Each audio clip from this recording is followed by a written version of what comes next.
Hey folks, it's Rena Jadov here with a Healthier Podcast, founder of HealCircle.org. Now, all of us have gut issues, and all of us seem to be suffering from some kind of a chronic issue, whether it's heart disease or diabetes or skin issues, autoimmune issues.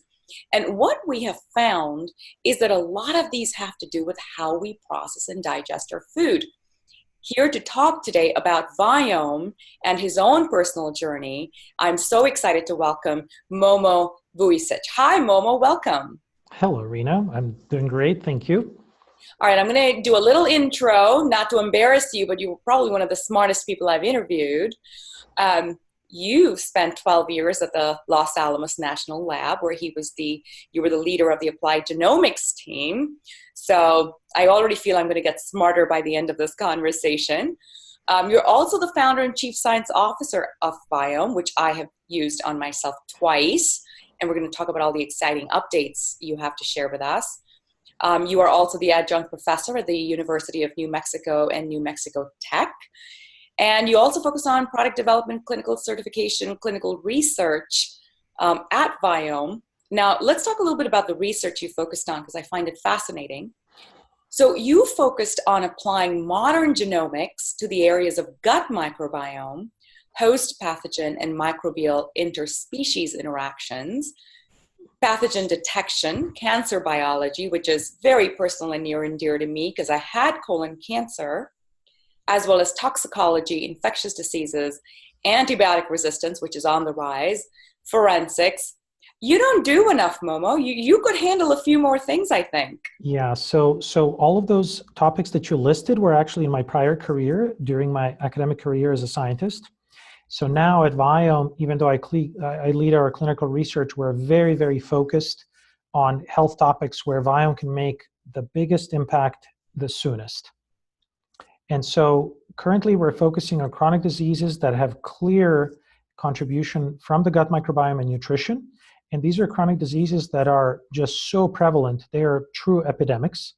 And so if we just look at four of the diseases that we're focused on, we're talking about obesity, diabetes, IBS, and depression. More than 50% of the global population suffers from one or more of those four diseases. Mm-hmm. That is staggering statistics. And unfortunately, we don't know currently what causes any of those four diseases. Now, there's quite a bit of evidence in the literature that the gut microbiome and nutrition are actually responsible directly for those, but no one has really translated that science into telling people what to do. So in other words, there's lots and lots of evidence saying if you have this microbiome, you have depression, or you have obesity or diabetes or IBS. However, if I had IBS, I would already know that I have IBS. So you're telling me that I have IBS, that doesn't help me. It's really How do we translate that knowledge into what should I do on a daily basis? And that's really what Viome is about. It's translating these very complex, hard to understand molecular data into how do I live my life on a daily basis? Every single choice that I make, what is that? And Viome app guides people through that. And everything that we do today is out of, partially at least, out of my personal frustration, having gone through this kind of a journey and defining what is it that Viome really needs to be about and what do we need to provide to people. So before we dive into how Viome has truly disrupted the gut microbiome testing industry and truly, to your point, created outcomes for people like myself, or we've got something that we can execute on, let's dive a little bit into your background and your journey. Share with our listeners and our viewers a little bit about how you got here. Yeah, so I was a perfectly healthy, happy graduate student. I was 25 years old, and then all of a sudden I developed an autoimmune disease. And so from the age of 25 until 40, I was essentially diagnosed with an autoimmune disease. In fact, it turns out it was not an autoimmune disease. However, there is a whole spectrum of diseases that doctors call autoimmune. And the reason is because they don't really know what it is, and they suspect because there's some kind of a inflammatory condition or some sort of a joint inflammation or something like that.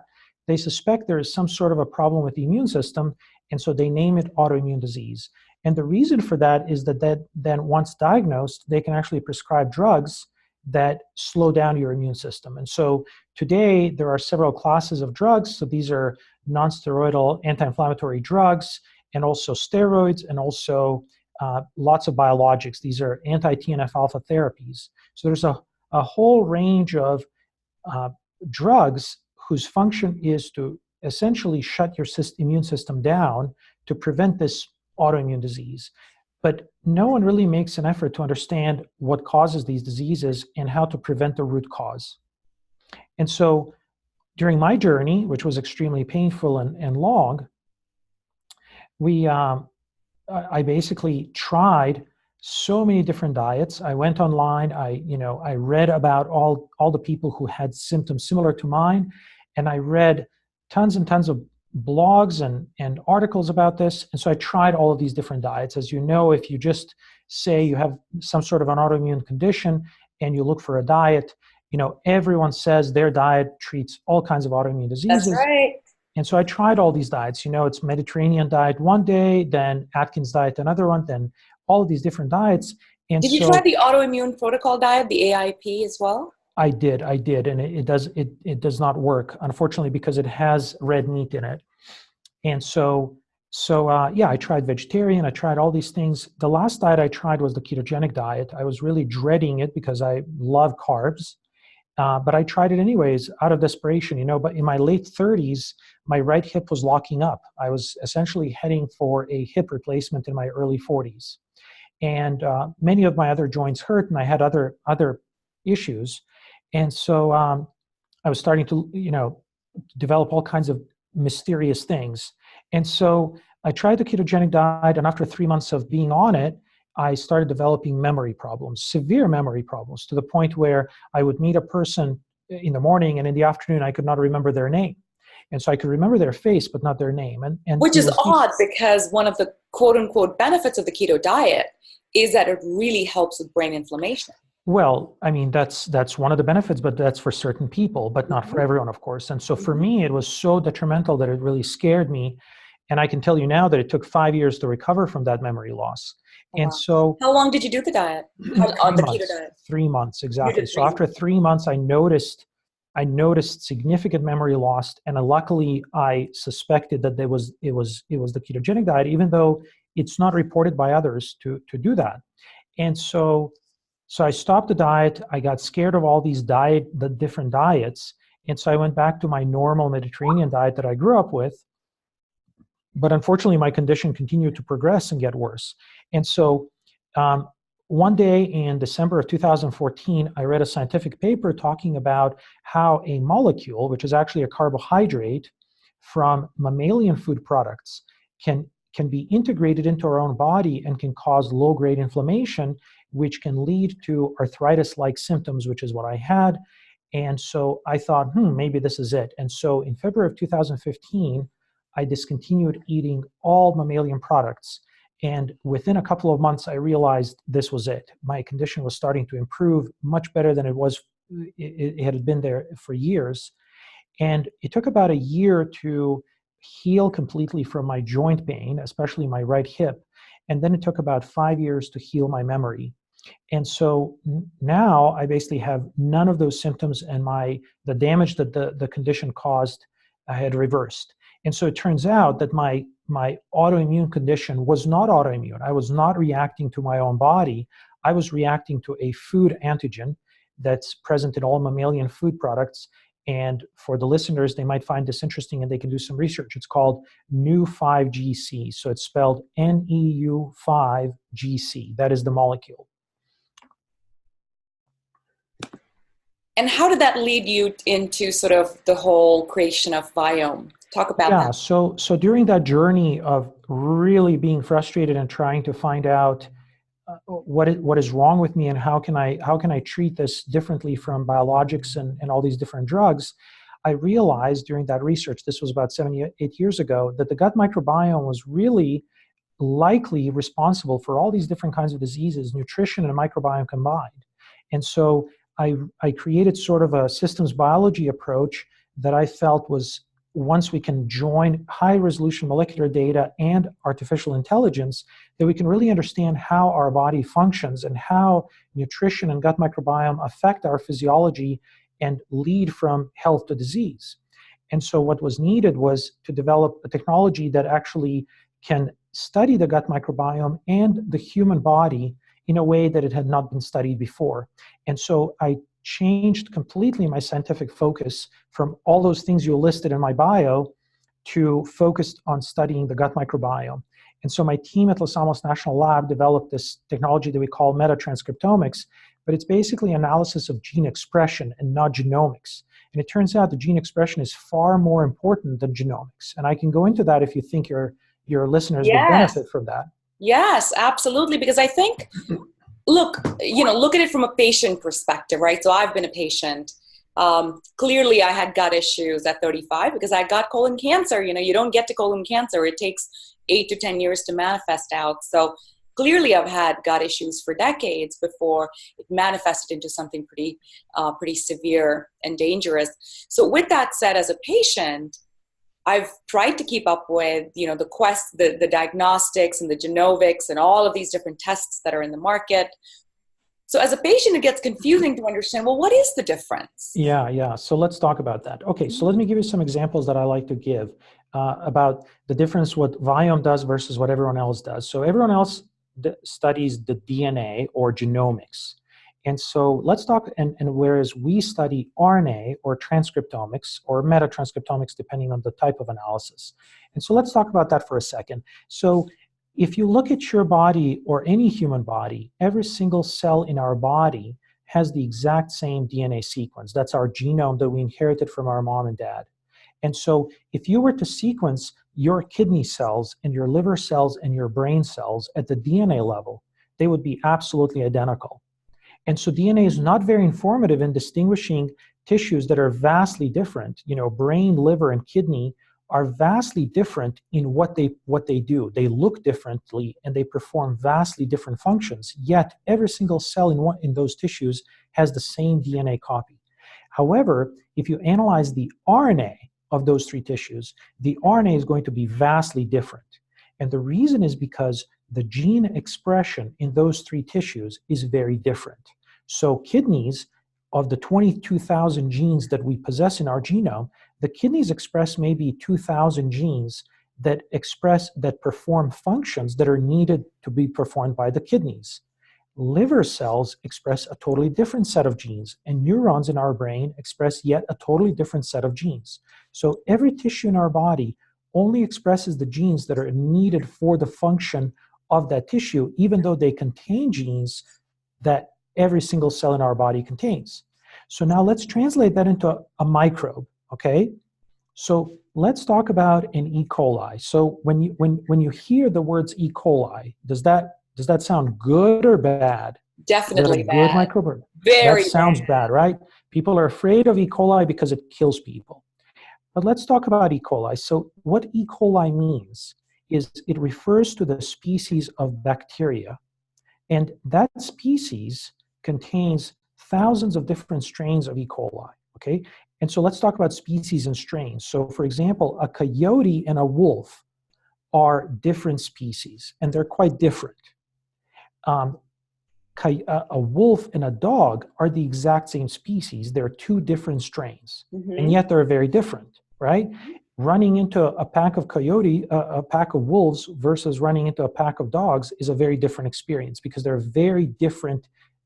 They're very different in terms of their behavior, even though they're the same species. They're two different strains. So let's go back to E. coli. There are strains of E. coli that kill people, that are very, very pathogenic. And yet there are strains of E. coli that are absolutely necessary and required for our health. So you've heard of people who are anemic and they go to the doctor and the doctors say, well, you have poor iron absorption, right? Right. That has nothing or very little to do with people's genetics. It has to do with the fact that they have taken too many antibiotics, they have depleted E. coli from their gut, which is supposed to be there. And E. coli, we have co-evolved with E. coli, and we depend on E. coli in our gut to actually absorb iron for us. It's a bit of a complicated molecular mechanism, but basically many strains of E. coli are required in order for iron to transfer from the gut lumen into our bloodstream. And so we can't say E. coli is a bad microorganism. When it's expressing virulence genes and toxins, then it may kill us. But the same strain can actually express very, very, very beneficial genes and that help us absorb iron. And so it's really about gene expression. Let me give you one more very important example. If you look at many chronic diseases, they go through periods of relapse and remission. And so when we talk about IBD, inflammatory bowel disease, when we talk about rheumatoid arthritis, ankylosing spondylitis, multiple sclerosis, many of these diseases, they go through these periods of relapse and remission. That has nothing to do with our genome, genetics, or DNA, nothing. Meaning that when someone has depression, and 1 month they're very depressed and next month they're not, their DNA hasn't changed. It's exactly the same DNA that they were born with. It's all about gene expression that changes. So inflamed tissue in IBD has a totally different expression from not inflamed tissue, but it has the same genetics. And so Viome as a company has decided to go into the direction of gene expression and understanding how does food and how does the gut microbiome affect human gene expression and change our status from healthy to diseased and vice versa.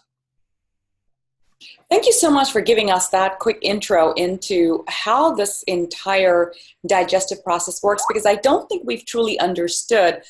For me, for example, Momo, it was such a revelation that it's not what I eat, it's what I absorb.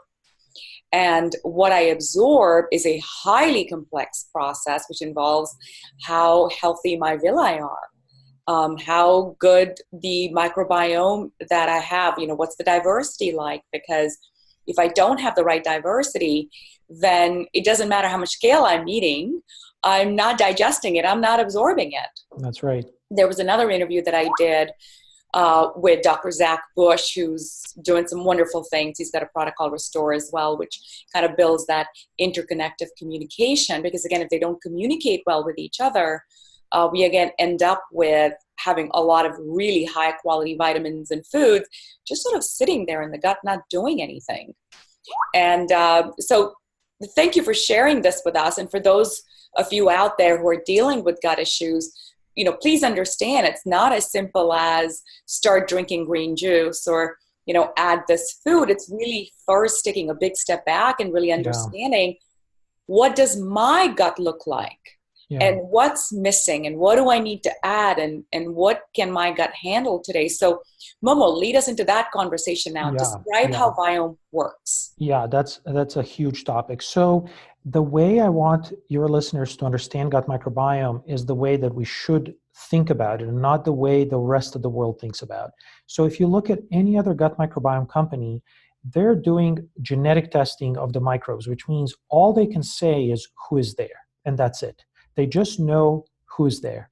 But it turns out that who is there doesn't really matter. It's what they're doing. And so let's talk about some of those examples. So for example, there's this sort of general movement these days to eat a lot of protein, just eat more protein. It's good for you. Well, it turns out that not everyone's body can digest all the protein they're ingesting. And what happens with the undigested protein? It ends up in the colon where the microbes that live in the colon can actually ferment the leftover proteins and produce chemicals that cause inflammation. And so these are chemicals that are called cadaverine and putrescine. And as you can see from their names, they're not good for you. Mm-hmm. And so production of these chemicals is a part of our inflammatory score. And so we can fine tune everyone's protein consumption based on our understanding of or measurement of when it's too much protein. So it's not just the amount of protein, but the types of protein. Let's talk about the carbs. So people stay away from carbs because they raise blood sugar. But for every person, different carbs raise the blood sugar differently. And we now have done very, very large studies that have built machine learned algorithms that can tell every single person exactly what carbs they can eat and which carbs they should not eat in order to minimize their blood glucose. And so if you look at the glycemic index, that's an average glycemic index for humans. But none of us are average. All of us respond differently to different carbohydrate-rich foods. And so what we have now is for every person, based on measuring their gut microbiome, we can tell them exactly what carbs to eat and which ones to stay away from. And so all of a sudden, now you can eat carbohydrate-rich foods without worrying about raising your blood sugar. When it comes to fats, for example, different kinds of fats have different effects on the gut microbiome and cause production of either beneficial or detrimental chemicals, and we see also production of those. Let's talk about short-chain fatty acids. So these are pretty big players in the gut microbiome ecosystem. So we all know that production of butyrate is very important for our gut health, and production of butyrate is performed using fibers. So the bacteria use fiber that we consume and to produce butyrate. And other bacteria will use other components of our food to produce lipopolysaccharide. And so we now understand from the ecosystem angle, what is the total output of pro-inflammatory biochemicals, which are these lipopolysaccharides, and anti-inflammatory biochemicals, which are chemicals like butyrate, such that we can tell the amount of pro and anti-inflammatory signals that are produced by each person's gut microbiome. Now, more importantly than that, instead of just telling people, hey, your gut is sending pro-inflammatory signals to your body, we can actually reverse that. So we can actually tell exactly for each person which components from foods their gut microbiome is using to produce pro-inflammatory biochemicals. And now our computer algorithms will move those foods into a void list, and therefore you will not feed your microbiome food ingredients that it can use to produce pro-inflammatory biochemicals. We're denying it those foods. On the other hand, we say, aha, your microbiome, if you feed it these foods, can produce beneficial anti-inflammatory biochemicals. So our computer algorithms put those foods into enjoy and superfoods. And so basically, for every single person, given their microbiome activities, and this is the key word, activities, we can actually place foods into one of the four categories, such as minimize, avoid, enjoy, and indulge, based on providing their microbiome with nutrients that it needs to produce beneficial biochemicals and denying it ingredients that it can use to produce detrimental biochemicals. So we're basically modulating the biochemical activities of the microbiome so that it can provide a healthy environment for your own physiology. And I'm assuming you're also able to identify, because I know my results demonstrated this, sort of in terms of diversity itself, what does my microbiome look like vis-a-vis somebody else's microbiome versus what really the norm is, and then what am I missing? Yes. And what do I need to add to bring my microbiome up to world-class level? Talk a little bit about that. Yeah, so the diversity and the richness of the gut microbiome, those are important metrics, because in general, the bigger the richness, the greater the richness and the greater the diversity, the better. However, that's a general trend. You may have a high diversity and richness, but still your microbiome may be missing important functions that are needed to maintain your health. On the other hand, someone may have reduced richness and diversity, and yet their microbiome has enough diversity and richness to support a healthy ecosystem. So I wouldn't give up hope. I, for example, have a very not rich microbiome, very poor microbiome in terms of total diversity and richness. However, I seem to have the fundamental functions, and so my microbiome results from Viome allow me to eat specific foods that enable my microbiome to provide a healthy environment for me. And so really the concept that I would like everyone to grasp is that there is no healthy and sick microbiome. There's only, you have a microbiome, and as long as you feed it the right foods and avoid eating certain foods, your microbiome can turn into a healthy microbiome. That's true for most people. Now, some people have quite significant loss of functions in terms of the gut microbiome. And so for those people, we do make recommendations to take probiotics and fermented foods. And that's a growing field that's going to expand even more. All right, I have to ask you, how does your microbiome look, and what do you do to keep it healthy? Yeah, so my microbiome has quite poor richness, but with the Viome diet, I'm able to maintain my health and not have any health issues. And so that's the power of machine learned algorithms and using mathematical equations and chemistry of the microbiome to actually make very precise recommendations as to what I should be eating and not. So I'm very happy with my diet. Are there things like sauerkrauts, kimchi, kombuchas that apply to everybody? No, there are no universally beneficial foods. There are some universally detrimental foods. You know, donuts, for example, are probably something What? that no one should eat. No. Yeah, and things like that. But there are really no universally, like my superfood is broccoli, but there are some people who have broccoli on their avoid list because. Mine's turkey. Go figure. I don't like meat. Oh, I okay. was horrified to see that meat was a superfood in my diet. Well, all you have to do is check the box vegetarian, and it'll go away. And that way you don't Okay. have to exactly. So right Oh, there on that's the good to upper, know. yeah, on the upper right corner of the screen, just check vegetarian, and you're set. Okay. No more meat will show up. I was just surprised. I never thought that meat could ever show up as a superfood on a Oh, gut yeah. Oh, test. no, absolutely. Your microbiome would benefit greatly from the components found in turkey. But if you check off vegetarian, then it'll recompute to a different diet. Got it. It was also asparagus. And the reason I asked about if there are some good foods like kimchi that apply to all is that kombucha came back on a avoid list. And the reasoning was you cannot handle the sugar. And I thought, it's 6 grams of sugar in a kombucha. How, that's not a lot of sugar. If my body can't handle 6 grams in a kombucha, I'm in so much trouble. So I was surprised to see that even something like a kombucha came on a complete avoid Yeah. list. Along, of course, white rice I totally get. Okay. Okay. Yeah, I can have white rice. So the mathematical algorithms that we have are not perfect. They're very good, but they're not perfect. They need more fine tuning. But the fact that they're concerned about blood sugar, that's because based on tens of thousands of data points that we have, and so that's the best that we have. So in terms of clearly there's no perfect food for anybody. So anyone out there that's a proponent of a diet, according to you, is completely wrong because they're trying to make a recommendation that may or may not fit you.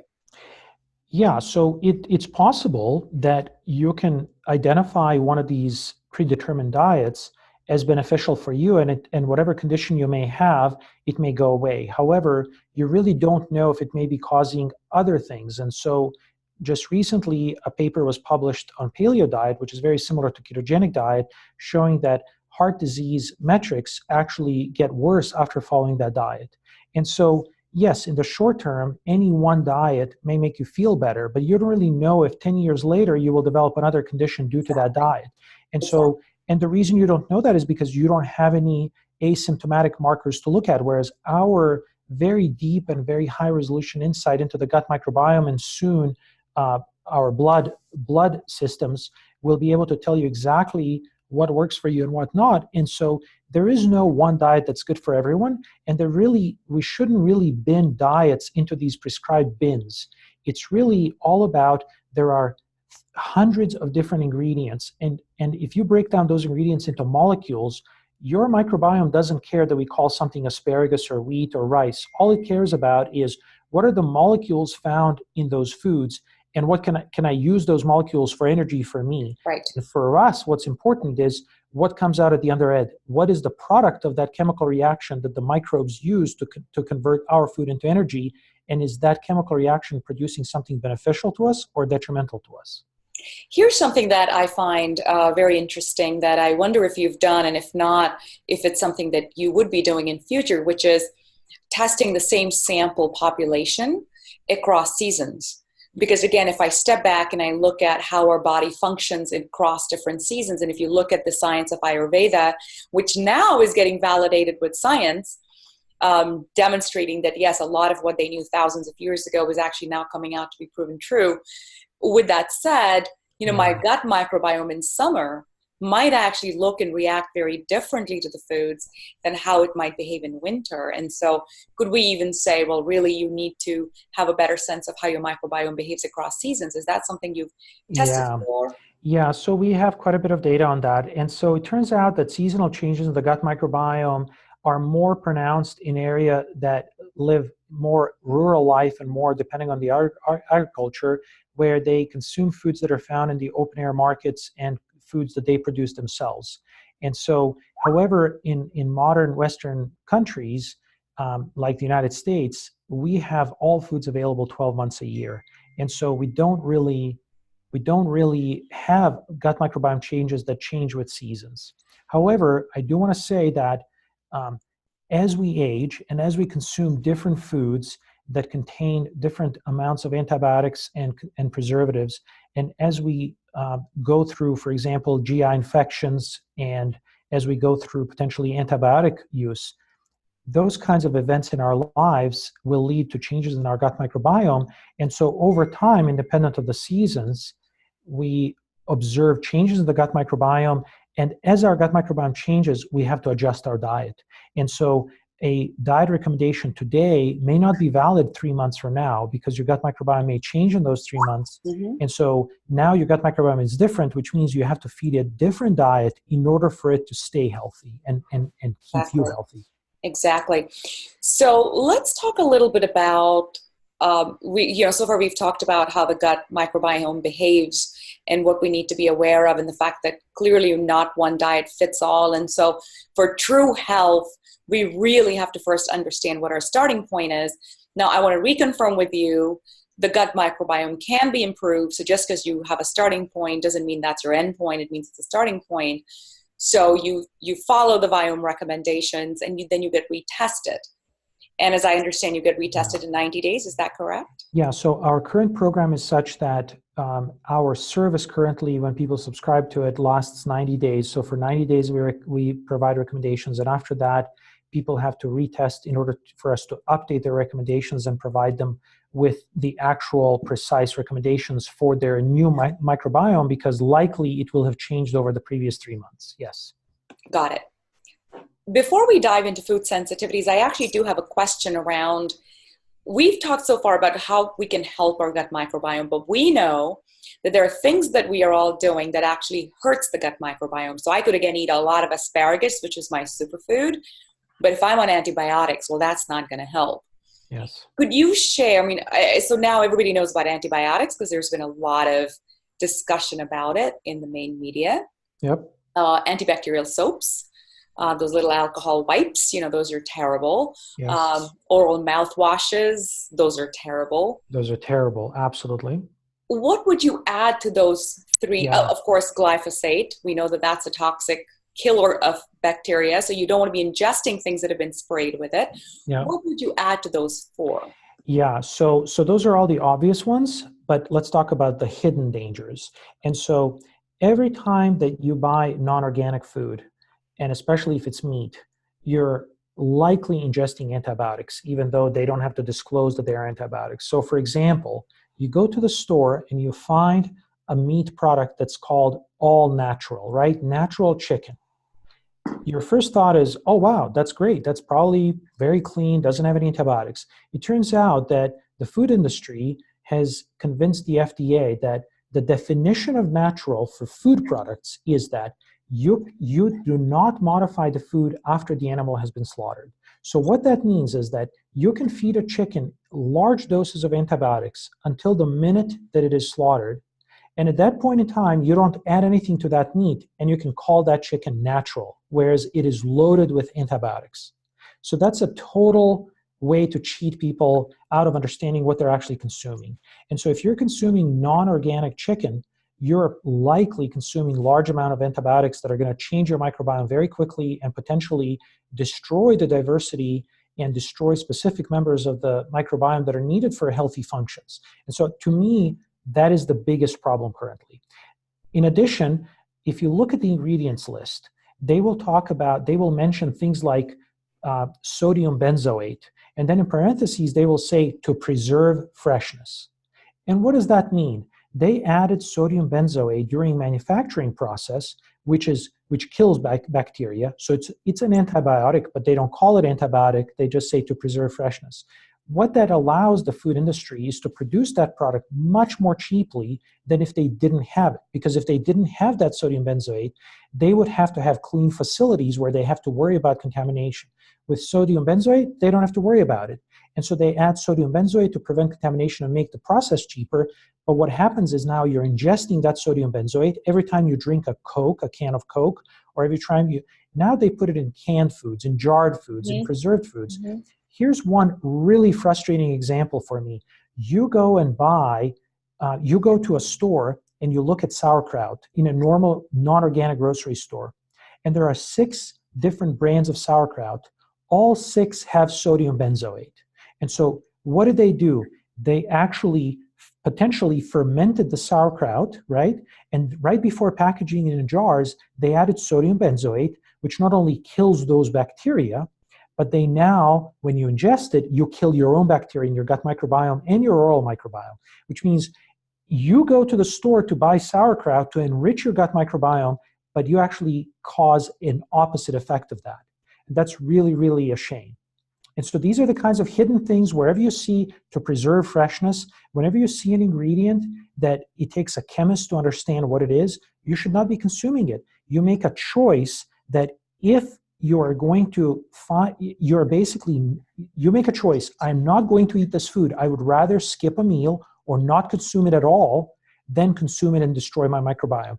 Yes, you're not going to consume like a slice of bread that has TBHQ today and tomorrow you're going to develop diabetes. But you do that over time, and different products have different things. Right. Over a period of 10 years, all of a sudden you have diabetes and you're like, I'm not doing anything wrong. What am I doing wrong? It's a chronic condition. And so choose organic food and choose to eat food that doesn't have, for example, Whole Foods and Trader Joe's and now many other stores will have non-organic foods, but they say they never used antibiotics and all vegetarian fed. That's a lot better choice than just regular natural chicken, for example. Absolutely. And something you just said, I think I just want to underscore it. When you get diagnosed with diabetes or heart disease or blood pressure or cholesterol or cancer, it did not happen overnight. And it didn't happen because of a wrong piece of bread that you ate yesterday. Yep. It happened because of accumulation of damage to your body over decades. Yes. And we want you to know, Momo wants you to know, I want you to know that you can make a decision today to stop following that path of ingesting and accumulating toxins in your body on a daily basis. It's just a choice you make. You make a choice every day of what tea to drink, what food to eat. Well, make better choices. It really comes down to what you put in this hole right here. You can't blame others. You can't blame, well, I used to eat fast food, because at the end of the day, we are the ones making those decisions on what to eat. Organic is absolutely the way to go. With that said, Momo, I'll give you my own personal. So I've had a couple of bouts of hellfire in my health.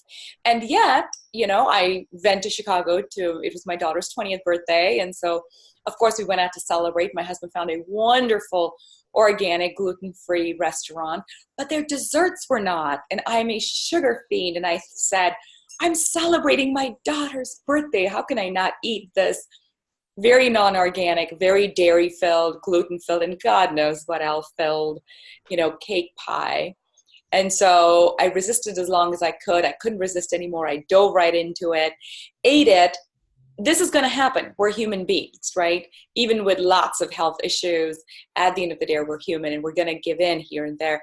What have you found? What works? So after you've made a terrible decision and felt good about it, what can people do to make sure that their gut microbiome is being recovered instead of back to layering on top of it? So I would say in terms of the gut microbiome, you're not going to change the gut microbiome with one meal. It's a very tight-knit community of hundreds of microbial species that have learned to live with each other. And so eating one meal that's not good for you is really not going to disturb the gut microbiome. Now, when we go over to the human physiology, that's a different story. And so, for example, as I described my condition, my immune system is sensitive to a molecule found in mammalian food products. And so for me, anything from mammalian foods is a no-go, and that's an absolute. In other words, if I'm not sure that I'm not going to consume it, I will not eat it. So many times I go to a restaurant and I don't eat anything because I'm not sure that I will not eat something that's bad for me. And for me, the condition is such that if I consume one dessert with dairy, I will be sick for 2 months. And to me, that's a pain point that's just too great for me to even consider it. The And so cost I is will too. absolutely avoid. So yeah, but for most people, in terms of the gut microbiome chemistry, I wouldn't worry about one meal. Even if you consume a food that's on your avoid list, it's okay. Doesn't mean that you should eat it all the time, because then you will change the chemistry of that community, and now you will potentially over time cause illness. But just one off, that's not a problem. Let's talk food sensitivities. So my challenge with gluten and dairy is that it shows up. I did a couple of sensitivity tests and it always shows up, despite my best desires for it not to show up, on the red list, right? So it means it causes severe inflammation in my gut, and it's both gluten and it's dairy. So I understand you mentioned that Viome now has a food sensitivity test. Talk a little bit about that. How does that work, and how are you different from some of the other food sensitivity tests? Yeah. From the inception of Viome less than 3 years ago, we've been wanting to be a systems biology company, meaning we want to look at the human body as a whole. That doesn't just include the gut microbiome. It's a part of the story. It's a big part of the story. But we also, our physiology plays a big role, and our immune system plays a big role in our health. And so I pushed really hard for this food sensitivity test, which we just announced a couple of weeks ago. And so the food sensitivity test basically measures the reactivity of your immune system to different kinds of foods. And so there is a component of the immune system called immunoglobulins. And we know so little about this whole part of our physiology that it's very frustrating to me as a scientist. And I'll give you an example of why. For example, the largest broker or the largest company that offers food sensitivity tests is called Everlywell. And while they're great and they offer a great product at a good price, they have no science built in, which means that I heard from, the word on the street is that they sold 1 million tests last year.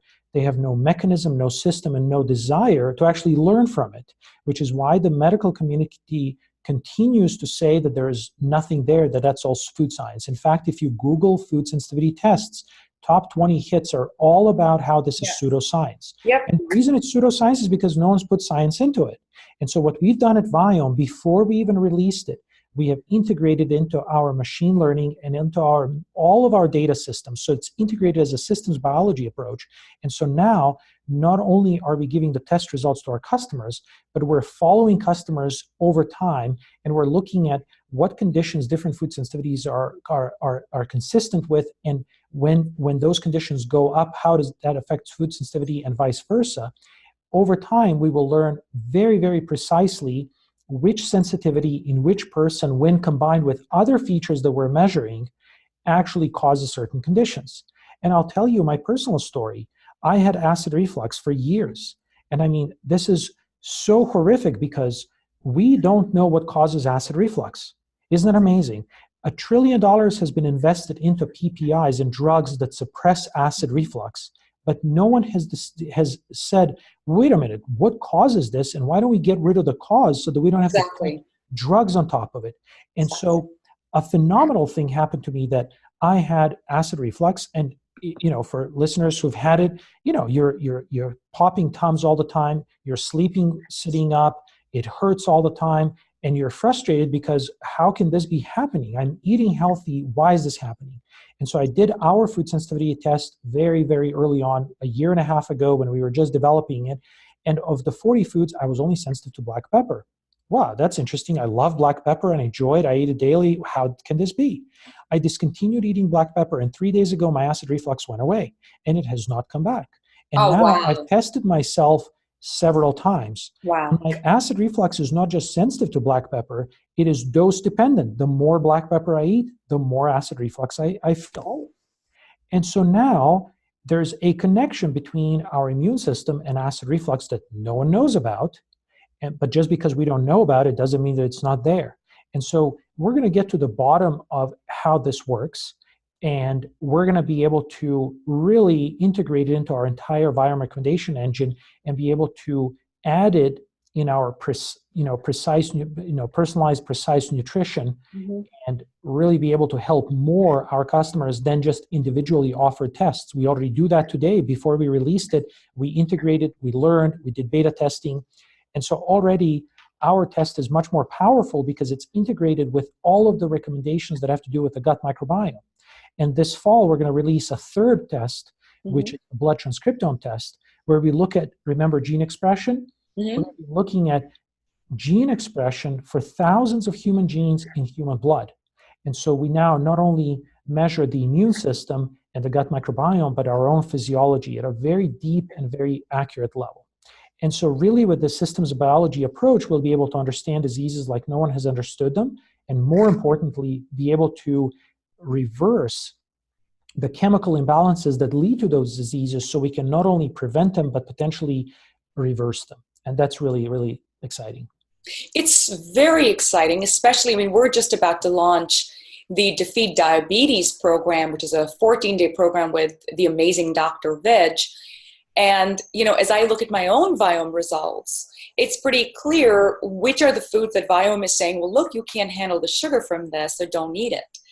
And so again, from just a diabetic standpoint, the ability to take a test like this and be able to quickly isolate foods that might be creating trouble in your body and to just take them out. And sometimes, we don't connect the dots. Yes. We think, well, that's just 6 grams. I'm told I can have X number of grams of sugar. Surely this is fine, but for whatever reason, my gut microbiome doesn't like kombucha and isn't processing it correctly. So to your point, you're already providing such rich data for patients to take that first step in saying, what are the things that I really need to take out? And what are the few foods that I really need to bring in to build strength and to build chi, as they say, into my body? Because chi is it, right? Chi, I just came back from an acupuncture treatment today. It's chi, baby. It's what can you do to power? And I think sometimes we forget that this body is no different than a machine. And machine needs high quality fuel. Yes. And so at the end of the day, that whole experience of breathing and eating and chewing and digesting, there's only one goal. It's to keep this body going. And so if you have symptoms, well, it means that the body isn't doing very well. I mean, that's what it's the equivalent of that check engine light. Exactly. That used to show up on car dashboards, right? Check engine, something's wrong.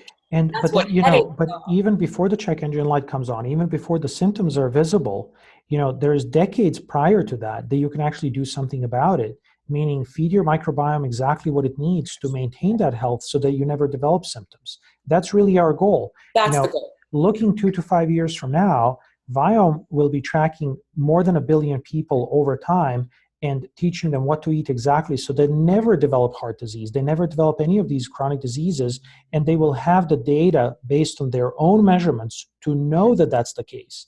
If you ask anyone today, will you get a heart attack? Well, how will they know? They don't know. There are marathon runners and athletes that get heart attacks. You just don't know. Just because you have a healthy lifestyle, whatever that means, you don't know. With our molecular data, we'll be able to tell people and see, and they will be able to see it on their app. Nope, I will not have a heart attack. And we'll translate that into cancers and many other chronic diseases. So that's really exciting that we can digitize our body and understand what leads to diseases and what doesn't. And I also want to touch upon what you just said about, you don't know what to eat.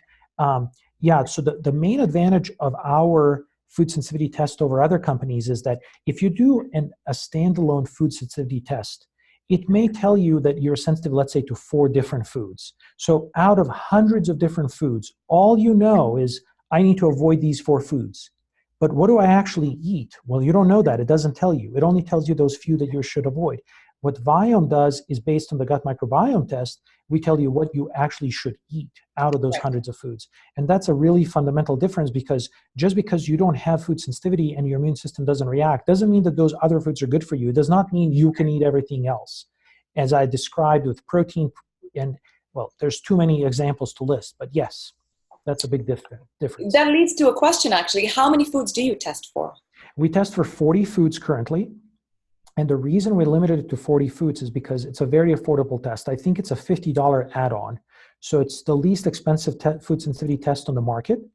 And we are currently developing an R&D program where we're likely going to add 100 or 200 foods, but with a completely new technology that will be about 10 times cheaper. And so at Viome, it's very important that we make everything affordable. If people can't afford it and they can't benefit from it, then it's pointless to have these fancy tests. And how did you decide on the 40 foods? Well, it's a complicated process, but it had to do with the format of the test, and it had to do with rank ordering foods based on the commonality of sensitivity to those foods and how common they are in actual foods purchased and in restaurants and so on. So most of the common allergens, I'm assuming, right? So eggs and dairy and gluten and exactly. Very, very common. So basically our customers are getting the most bang for their buck. If they go out and buy some other tests, they will start at $150 and go to $600. Mm-hmm. And if you have that kind of money to spend, go for it. But for a majority of the people, this $50 add-on will provide the most common information. And so that's how we selected it. Like I said, once we develop a much, much cheaper technology, then we'll be able to bring in 100 or 200 foods. Sounds great. Yeah. As I look to the future, as I look at, in our case, our vision is creating a new world of health. And, Heal Circle is our vehicle for making it easy for people who do want to get healthy to join our Heal Circle and to make this the largest circle, make it bigger than a social network, make it the health network, a global health network where we all come together and we help each other and we find the right path back to living just a healthy life till 100, because we know it's being done in the blue ocean towns. That's right.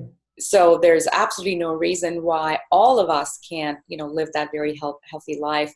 Exactly. And I think Viome's on a same path with a brilliant technology behind it. How do you see the future unfolding? I mean, if Viome's super successful, and you and I have talked about, for example, things like illnesses that are phantom illnesses or phantom pains or undiagnosed illnesses, people that suffer so much. Yeah, I mean, so that's one of the most frustrating things is that we have an epidemic of these mysterious spectrum kind of disorders that doctors can't diagnose. And many patients are frustrated because they're sent home literally told that they're crazy and that they need to go see a psychiatrist, right? Yeah, I was told that. How infuriating is that, where modern medicine simply cannot help you? And so while modern medicine is fantastic at things like surgeries and chemotherapy, right? And there's obviously room for improvement, these sort of mysterious spectrum disorders are very, very, very poorly understood. And so Viome is not about if we're going to succeed. We are absolutely going to succeed. There is no doubt about it. And the reason is because we didn't form Viome to make money or become famous. We formed Viome out of frustration because neither academia nor the pharmaceutical companies are actually solving the problem, right? If academics are going to be publishing their papers and writing their grants, but they're not going to solve these applied science problems. Okay. And pharmaceutical industry has no interest in actually telling you how to prevent acid reflux, because their gigabuster PPI drugs are not going to make any money. Mm-hmm. So they not only they just don't want to. And so really Viome has created this new space where we're going to scale as a business, as a for-profit company, where we bring these inexpensive tests that anyone can do at home, and that's all via technology. And the technology we have is the most advanced laboratory technology, the most advanced bioinformatics technology, the most advanced translational science technology, and the most advanced artificial intelligence technology, all put together under one roof. We all work together every single day and have created a platform that truly can digitize the human body and help everyone live to 100 years healthy. So now, to answer your question, how we're going to, what does the future look like? So the way we envision this, at least in my head, and most of my colleagues share that vision, is that in sometime in the future, in a few years, the Viome app will be a personalized companion app, meaning you'll be able to interact with it via the chatbot or via voice. And so you'll be able to communicate with the app, and the app will be informing you about when to exercise, when to sleep, to do fasting and what kind of fasting, or not to do fasting. Some people benefit from fasting, others don't. It will teach you how to cook, when to cook. It'll compute completely new recipes that your entire family can enjoy based on overlapping food ingredients for your entire family. For example, in my family right now, we have 3 family members, and all 3 of us have different recommendations. And so we have to cook, quite a bit more, foods than we would normally cook. And so even though we love cooking, it's fine. But for us, it's a little more challenging to cook. For others, they may give up and say, you know what, that's just too much work. And so the app will enable families to actually cook foods that are good for all of them. And so this is what's coming in the future. And via our clinical research programs, we are now just at the starting point of starting several clinical trials that for the first time will show in a blinded placebo-controlled fashion that food can actually be medicine, that we can in fact treat, prevent, and reverse chronic diseases. And when we show that, now pharmaceuticals are going to lose that sort of crown as the only intervention that you can use to treat diseases. You can actually have personalized machine-learned algorithms where based on our measurements, you eat exactly what you're supposed to and you avoid what you're supposed to, and you can actually treat diseases. That's sort of the next phase of Viome, is to run clinical trials, and we're very, very busy engaged in that. Personalized doctor of tomorrow. That's really what it is, isn't it? Yes. It's the only way we will get to where we want to, which is a world of health and a world without chronic disease. I thank you, Momo, for dedicating your life to this. You're a great contributor, as they say, to our world, and I wish you the very best. We here at Heal Circle are big fans, so thank you again. And for the rest of you, keep in mind you are unique. You are not everybody else. You cannot adopt food habits that are being touted by celebrities or by the latest diet, latest fad. You have to understand what your unique microbiome print looks like and what is it that your body is going to flourish and nourish on versus decay on. And that, at this point, to me, is the holy grail. That is the answer to how we prevent and how we reverse disease. So take charge. I don't get paid by Viome. I know I'm just a big fan. We are a nonprofit. We don't get compensated in any way, shape, or form. So I'm going to say that with that said, go get tested. Go figure out what is it that your body is craving and what is it that your body just doesn't want you putting in it. And take that first step to getting to greater health. Thank you so much. Stay smiling. I'm going to see you on the next Healthier podcast. Thank you, Rena. That was awesome. All right. I'm going to